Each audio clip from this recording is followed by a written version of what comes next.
자, 이제 코스피 시그널과 또 기업 들어갈 순서고요. 헤르메스 스탁의 김시은 팀장이 자리했습니다. 어서 오세요. 네, 안녕하세요. 네. 주가가 너무 왔다 갔다 그래갖고 너무 하락해도 사실 할 게 별로 없고 너무 올라도 별로 할 거 없어요. 왜냐면 다 같이 오르고 다 같이 떨어지고 뭐 이래가지고. 자, 근데 무엇이 또 정리가 되는지 우리가 이럴 때는 또 지혜로운 김유정 아나운서의 정리가 좀 필요하거든요. 한번 연결해 보도록 하죠. 네, 지난주 내내 국내 증시를 짓눌렀던 미국 증시가 상승 회복되고 다우지수가 5만 포인트를 돌파하자 그 훈풍이 함께 연결되고 있는데요. 특히 오늘 대장주단에서는 삼성전자와 현대건설이 급등하고 있습니다. 반도체 대장주와 원전으로 속해 있는 건설주 뗄래야 뗄 수 없을 것 같은데요. 과연 AI는 이 시장의 상승을 뭐라고 분석하고 있을지 AI에게 함께 물어봤습니다. 먼저 반도체 삼성전자에 대한 AI의 시선과 답변입니다. 일단 삼성전자와 하이닉스 오늘 5% 넘게 급등하고 있는데요. 그동안은 엔비디아의 HBM4 공급을 마이크론까지 포함해 3파전을 예측했는데 마이크론이 엔비디아가 요구한 그 기술력에 미달했다라는 소식이 들려오자 그 기대감이 커지고 있습니다. 하지만 많은 분들 같은 경우에는 작년 말부터 이미 국내 반도체 대장주 너무 많이 오르지 않았나라는 걱정도 하실 것 같은데요. 하지만 AI는 여전히 싸다. 저평가가 되어 있다. 충분히 더 오를 수 있다라고 분석을 하고 있더라고요. 그 첫 번째 이유가요. 코스피의 PER을 보니 2026년 PER이 9배인데요. 삼성전자가 6배에 불과하고요. SK하이닉스가 4배에 불과하다라고 이야기하고 있습니다. 예를 들자면 한국의 코스피가 9,000원에 팔리고 있는데 가장 돈을 잘 버는 삼성전자와 하이닉스가 6,000원, 4,000원에 팔리고 있는 건 너무 여전히 싸다라는 논리인 건데요. 특히나 해외 경쟁 기업과 비교하면 이는 더 가속화됩니다. 오히려 이번 엔비디아 HBM4 공급에 오히려 점유율을 0%까지 빠지게 된 마이크론 같은 경우에는 PER 기준 11배입니다. 삼성전자와 SK하이닉스와 비교하게 되면 한국의 기업들은 그 절반밖에 되지 않는 반값 수준인데요.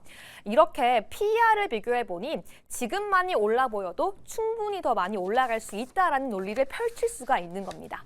AI의 두 번째 답변도 함께 열어보도록 할까요? 그렇다면 앞으로 돈을 더 벌 수 있는지 그 전망까지 함께 봐야 되겠죠.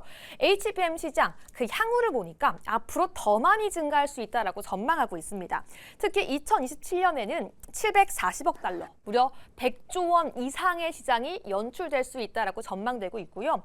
여전히 공급이 부족한데 그 이유가 낮은 수율과 복잡한 공정, 기술력이 너무 고도화되다 보니까 HBM4에 대한 비싼 가격은 유지될 수밖에 없다라고 분석하고 있는데요. 이러한 상황에서 정말 지금 보유하고 있는 반도체 종목들 어떤 대응 전략 필요할지, 특히 소부장 기업들도 오늘 오르고 있는데 어떻게 대응해야 할지 그 전략 함께 알아봐야 될 것 같습니다. 다음 기업도 함께 보도록 하겠습니다. 현대건설도 오늘 급등하고 있는데요. 장 초반에 11% 넘게 급등하다가 지금은 윗꼬리가 조금 달리고 있습니다. 시장이 이렇게 환호하고 있는 첫 번째이자 가장 중요한 이유는 원전 르네상스를 함께 가져가고 있기 때문이다라고 분석하고 있는데요. 그중에 하나는 2025년 기준 어닝 서프라이즈를 보이며 흑자 전환에 성공하고 있습니다. 특히나 시장에서는 현대건설이 이제 집만 짓고 땅만 파는 기업이 아니라고 이야기하고 있는데요. 미국의 원전 기업이죠. 웨스팅하우스, 홀텍과의 전략적인 제휴를 협력을 통해서 미국의 대형 원전과 SMR에 대한 진입까지 임박했다라고 분석하고 있습니다. 증권가에서는 오늘 현대건설을 건설 업종 내 최선호주 탑픽으로 선정하면서 목표 주가 15만 원을 제시하고 있는데요. 제2의 두산 에너빌리티처럼 원전 섹터 내에서 현대건설을 담고 장기적인 관점으로 봐야 하는 건지 그 장바구니에 대한 전략 오늘 함께 세워보도록 하겠습니다. 오늘 시장에 대한 전략 지금 바로 함께 알아보시죠. 자, 반도체와 원전을 던져줬습니다. 시그널을. 반도체는 주말에 또 소란스러움이 많았어요. 이거 얘기하려면 좀 긴데 일단 우리나라의 이 로직이라고 해야 되나요? 플로우를 보면은 해외에서 일종의 블로그나 SNS에서 나온 사실을 국내 언론 매체는 일부 인용을 해다가 그것이 사실인 양 보도를 해버리면은 그 그 보도 내용이 증권사 HTS나 MTS에 걸려요. 그러면 대중들이 그걸 또 그냥 막 뿌리죠. 이게 이제 텔레그램이라고 하는 또 망들이 형성돼 있기 때문에 그런데 그 속도가 가히 빛과 같이 급속하게 번집니다. 내용은 이렇습니다. 세미애널리시스라는 분석 기관에서 향후에 엔비디아 루빈용 HBM 시장에 마이크론 테크놀로지가 탈락했다. 빵이다. 이렇게 썼어요. 근데 확인이 안 됐거든요. 그거는 그렇게 할 수가 없는 건데 단정을 지어버리니까 국내에서는 그래서 국내 삼성전자와 SK하이닉스가 3대 7로 이 HBM4를 양분한다. 어떻게 보면은 우리나라 업체한테는 좋은 소식인가? 그렇지 않거든요. 이 마이크론 테크놀로지라는 회사를 너무 모르는 건데 그러다 보니까 뉴욕 본장에 마이크론 테크놀로지가 올랐는데 애프터마켓에서 야보합으로 밀렸어요. 야, 이렇게도 될 수 있구나. 저도 좀 의아스러웠는데 자, 제가 길게 얘기할 거는 이게 너무 긴 내용이에요. 사실은 이게 한 30분 아니면 우리 코너 1시간 반 동안 하는데 계속 얘기해도 되거든. 전문가들 다 불러다가 막 검증해보고 이게 맞아요? 라고 할 수도 있지만 자, 김시은 팀장의 정리 빡! 우선 우리 시장에서는 네. 이제 기정사실로 받아들이면서 올라간 부분들이 있습니다만 마이크론이 탈락했다는 거는 사실 저도 믿지는 않아요. 네. 그렇게 그런 논리라고 하면은 삼성전자가 언제나 항상 밑에 있어야 하는데 네. 지금 마이크론보다 기사의 내용으로는 탈락했다라기보다는 조금 더 삼성전자, SK하이닉스가 조금은 유리하다. 가 맞지 않을까라는 생각을 갖고 있습니다. 추론이나 추정이나 기대를 막 섞어가지고 쓴단 말이죠. 그러니까 이게 뎁스 있는 깊이 있는 분석이나 검증은 필요 없어요. 그냥 스토리 라인으로만 쫙 그려내는 것들이 조금 의아스러워. 이거 잘못하면은 대규모의 소송감일 수도 있고 신중해야 됩니다. 그래서 마이크론 테크놀로지가 바본가? 그러면 주가가 저렇게 강한데 레거시도 약하고 HBM도 안 돼? 그러면 저 회사 망했어야 되는 주가 부러져가지고 부러지는 정도가 아니라 우리나라 같으면 막 난리 나죠. 막 하한가 치고 막 근데 그 미국 뉴욕 증시에서의 반응은 그렇지 않다. 네, 물론 우리나라의 삼성전자가 지금 빨리 치고 올라오는 건 맞아요. 원시 디램이라고 하는 설계를 지난번에 갈아 엎었기 때문에 효율적인 측면에서는 기존의 하이닉스가 포지셔닝 했던 부분을 오히려 삼성전자가 잠식을 하는 현상들이 크거든요. 그러니까 SK 하이닉스는 위기의식을 느껴서 더 앞서 나가는 뭔가를 계획해야죠.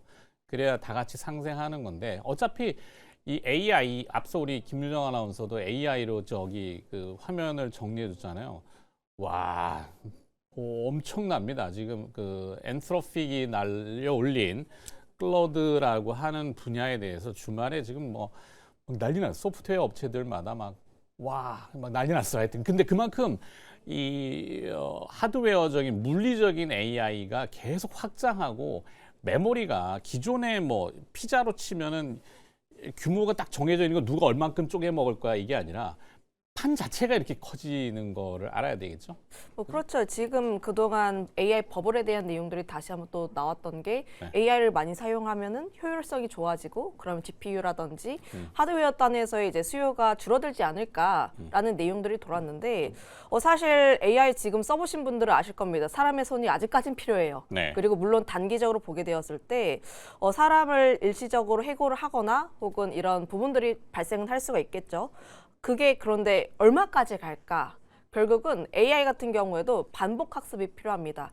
결국은 넣어주는 부분들이 필요하고 관련했을 때 앞으로의 성장성을 보게 되면은 결국 앞으로 더 커질 수밖에 없지 않을까라는 생각을 갖고 있어요. 지금 뭐 AI가 되면서 인력 문제가 점점 더 그러니까 구인 이제 좀 더 심해질 것이다라는 내용들이 나오는데 우리의 생각만큼 모든 일을 로봇이라든지 AI에 맡길까? 결국 결정은 사람이 해야 되는 것이고 그 사람을 키우기 위해서는 인력이 결국은 또 필요한 부분들이 있습니다. 네네. 그래서 그거에 대한 논란 같은 경우에는 이제 일단락 되지 않을까라는 생각을 하고 있고 결국은 기업들의 캐펙스 투자가 이어지고 있다라는 점들이 그에 대한 반증이지 않을까라는 생각을 가지고 있는데 그들도 바보가 아니에요. 그들도 바보가 아닌데 굉장히 다양한 기업들이 AI 투자라든지 혹은 이런 데이터 센터에 그 천문학적인 돈을 투입을 한다라는 것은 앞으로의 시장 자체가 커진다라고 보시면 좋을 것 같습니다. 앞서 마이크론이냐, SK하이닉스냐, 삼성전자 누가 더 1등을 할 것인가 이거에 대해서 많은 분들께서 초점을 맞췄지만 사실은 마이크론이 HBM4에 진입을 한다라는 반박 내용들이 나오더라도 예. 우리나라가 그렇게까지 큰 타격을 받을까에 대한 생각은 갖고 있어요. 앞서 이야기했던 것처럼 결국은 파이가 커지는데 거기서 조금 더 다른 기업이 가져간다고 해서 과연 우리의 이 파이를 깎아먹을 것인가라는 생각을 가지고 있어서 결국 반도체에 대한 이제 시장 같은 경우에는 롱 포지션을 가져가는 게 맞다라는 생각을 갖고 있고요. 네. 다만 단기적으로 보면은 지금 시장이 사실은 외인들의 좀 매수 혹은 매도에 많이 흔들리는 시장입니다. 좀 하락했을 때는 개인들의 그 굉장한 자금으로 바닥을 이끌어내고 있고 올라갈 때는 외인들의 현물의 매수가 들어오면서 올라가는 부분들이 있긴 한데 사실 오늘 시장에서 뭐 미국 증시도 올라가고 니케이도 올라가고 있다 보니까 네. 외국 쪽에서의 매수세가 강하게 들어오고 있고 금융투자 쪽에서의 매수도 강하게 올라오고 있는 부분들이 있기는 해요. 아시아 마켓 전체로 지금 지금 사실 일본이 주도하는 거는 맞고 일본 니케이는 5% 네. 올라가고 있죠. 정치적인 특성이긴 해요. 네. 근데 그것까지 지금 반도체로 가긴 그렇고 진짜 정리를 좀 해야 됩니다. 어찌 됐건 제가 주장하는 주장이 아니라 저의 의견은 그러니까 누가 1등, 2등, 3등을 하던 이게 사실 국내 마켓은 아예 또 그 줄 세우기를 한단 말이죠. 물론 일정 부분은 맞아요. 반도체의 특성상 장비가 거기에 세팅이 되면 그쪽으로 계속 들어가고 함께 움직이는 건 맞는데 이게 폐쇄된 시장이다 보니까 메모리의 1, 2, 3등이 서로 간의 장비 발주에 대해서는 함구시킵니다. 왜? 제 장비를 쓰는 거를 역추산해 보면은 제가 지금 뭐 하고 있는지 드러나기 때문에 NDA를 세게 걸어요. 야, 우리 장비 발주는 할 텐데 조용히 있어. 입 닥치고라는 게 좀 그렇죠.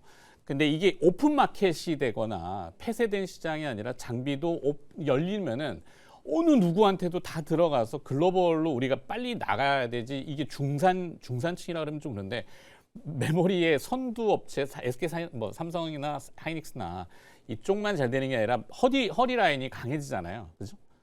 그렇게 돼야 되는 게 맞고 그래야 주식시장이 5천을 갔다가 막 5,300 갔다가 4,900 이렇게 왔다 갔다 하는 게 아니라 중간층이 두터우면은 이게 좀 좋다 이 얘기를 해드리려고 반도체 얘기를 여쭤봤는데 자 정리를 해야 됩니다. 그러면 삼성전자, SK 하이닉스에 대한 전략 그리고 또 소부장에 대한 전략 요걸 좀 마무리. 그다음에 먼저 넘어가야 돼요. 장기로 보실 분들 같은 경우에는 매수에 대한 전략을 가지시는 게 좋긴 한데 다만 올라갈 때 매수를 하시기보다는 좀 눌렸을 때 접근을 하시는 게 조금 더 좋지 않을까라는 생각을 갖고 있어요. 네. 결국은 이제 우리나라의 좀 이제 고질병 중 하나가 연휴를 앞두고 네. 항상 차익 실현이 굉장히 많이 나온다라는 점들입니다. 특히나 이번 설날 연휴 자체가 세뱃돈 마련해야 되니까. 굉장히 길다 보니까 요즘 세뱃돈은 다 디지털로 주기 때문에 요즘 디지털 현금만 안 저는 시킨다니까. 현금을 비트코인 두고 막 이렇게 왔는데. 뭐 다 열어봤을 거 아니야. 비트코인 빗썸 계좌 있는 분들은 저도 주말에 혹시 열어보긴 해요. 역시나 안 들어와 있더라고요. 네. 저는 현금을 드리는데 아예 마이팅 그래서 그렇다 치고 그러다 자, 보니까 연휴 앞두고 현금화 시키는 것들은 예전의 스토리이지 않을까 싶긴 한데 그런 스토리도 있긴 하지만 다만 이제 연휴가 길다 보니까 네. 미국 증시에서 또 어떤 스토리가 불확실성? 나올 수도 있으니 이런 불확실한 요소를 싫어하시는 분들도 분명히 있어요. 이런 네. 점들을 감안을 해서 좀 대응에 대한 전략을 조금 더 유연하게 가져볼 필요는 있다라는 생각을 가지고 있고 네. 당연히 제가 삼성전자, SK하이닉스의 이런 유연한 전략을 가져가야 한다라고 이야기를 하는 만큼 반도체 소부장은 보다 더 유연해야 됩니다. 네. 좀 변동성이 굉장히 큰 종목군 중 하나라고 보시면 좋을 것 같아서 소부장 같은 경우에는 삼성전자의 방향성을 조금 더 확실하게 하고 접근하시는 게 아직까지는 맞지 않을까라는 의견 드려보도록 할게요. 알겠습니다. 삼성전자의 선택 매수 이렇게 정해주고 그다음에 또 원전 얘기 나오고 있습니다. 뭐 매번 반복적인 건데 새로울 거는 없지 않나 싶긴 하지만 또 이슈가 되니까 에너지 이 종목도 저번 주에 또 다뤘던 종목입니다. 현대건설 네. 예. 그- 현대건설은 오르고 사실 또 얘기하지만 삽질을 안 하고 지금 다 중장비 쓰는데 HD 현대 기계는 또 빠지고 이건 뭐 대북 관련 이슈로 하는 건지 아니면 뭐 전쟁과 평화 이슈로 또 하는 건지 모르겠는데 하여튼 뭐 시장이 좀 그래요. 뭐 이제 자, 건설 건설? 기계 같은 경우에는 이제 재건에 대한 노이즈도 조금은 있고요. 사실은 이제 데이터 센터에 대한 내용을 보게 되었을 때 사실은 우리나라가 거기에서 얼마만큼 캐파를 가져갈 수 있을 것인가에 대한 이제 물음표도 조금 해결해야 하다 보니까 후순위로 물릴 수는 있어요. 그래서 항상 원전 관련했을 때는 이제 1순위가 현대건설이라든지 두산 에너빌리티가 맞지 않을까라는 생각을 갖고 있고 스토리가 지난주와 크게 변한 것은 없습니다. 사실. 원전 관련 스토리를 보게 되었을 때 가장 중요한 것은 미국 간의 스토리라고 보시면 좋을 것 같은데 거기에서 현대건설 같은 경우에 미국발에 대한 모멘텀도 굉장히 강하게 나와 있고 미국 이제 쪽에서 이제 현대건설이 특히 명시가 되어 있죠. 그러면 미국이 설계는 굉장히 잘하는데 시공은 누가 할 것인가? 그러면 당연히 이제 미국 쪽에서 러블콜을 보내고 있는 우리나라가 될 가능성이 높다라고 보시면 좋을 것 같고 현대건설만 들어가는 게 아니라 팀 코리아가 전반적으로 다루고 있다라고 보시면 좋을 것 같아요. 그런 관점에서 보게 되었을 때 네. 중장기로 보시면은 현대건설이 조금 우위에 있을 수 있다라는 생각 갖고 있습니다. 이 종목은 다르게 그래도 현재 자리에서 좀 계속 관심 있게 볼 만한 구간대이지 않을까라는 생각을 갖고 있는 게 결국 미국 쪽에서 이제 정부 자체도 계속 밀어주고 있는 상황이고 착공에 대한 내용들이 들리게 된다면 가장 이제 대형 원전 관련했을 때 수주에 대한 가능성이 굉장히 높은 기업이라 보시면 좋을 것 같아서 현재는 이제 미국발 모멘텀을 기다리는 구간대라 보시면 좋을 것 같습니다. 네. 전략은 그래서 어떻게 가져갈까? 전략은 매수에 대한 의견이고요. 분할 매수로 당연히 들어가셔야 하긴 한데 다만 지금 자리도 매력적인 구간대이지 않을까라는 의견 드리겠습니다. 매력적인 구간이다. 모양이 좋아지네요. 뭐 기술적인 분석이지만 팀 코리아에는 BTS 들어가는 거 아니에요 원래? BTS가 들어갔으면 좋겠는데 우선은 미국 가서 원전 아니 뭐 좀 그렇다건 뮤직비디오의 원전을 알아 잘하겠지. 자 마무리하겠습니다. 자 코스피와 시그널 들어봤고요. 헤르메스 스탁의 김시윤 팀장과 함께했습니다. 고맙습니다. 감사합니다.